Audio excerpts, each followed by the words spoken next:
ekinayo kwamereria bubwibwaye omugumenere bwe county ya Nyamira Jerusha Mumanyi ekikyabete kegoikiwa ase kigambero no yorenge koria ekerogekyo Emily Matoke nigo kegenderete gotegererwa ase yaswari tkoria kabero muri keito job mangi korwa ase county ya Nyamira niga gutumanya mangi nigo ekinagyo kwamereria obobwibo moteneneri bwabangina Jerusha Mumanyi kegendete gotegererwa aserero gyategererwa serituko lya kabere rie wiki eye.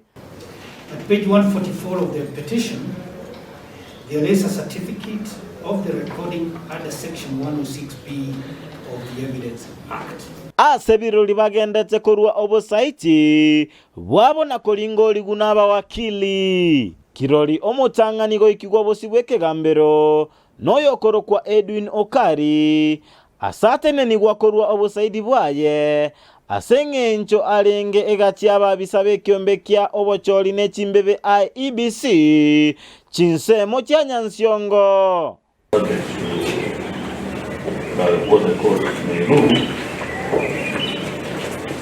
This is the first time seeing an official of the commission stand to testify against the employer.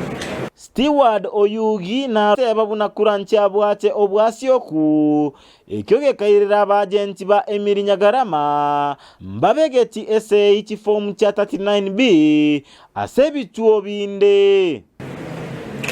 During the tallying exercise, it happened that the presiding officer used wrong sums from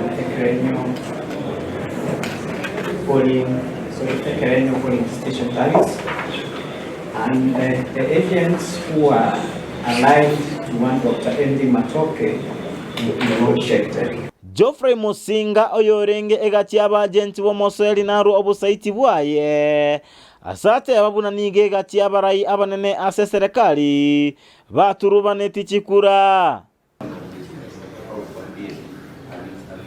Alisema hapo na mtu angependa apigiwe kura. Ndio sababu kulikuwa na mheshimiwa mwingine Jerusha pia alikuwa huko. Omunachi ekina kanye kimondo nasiekira egati obosaiti bonde isiko asengencho nigo bwarwe gwabonyolire.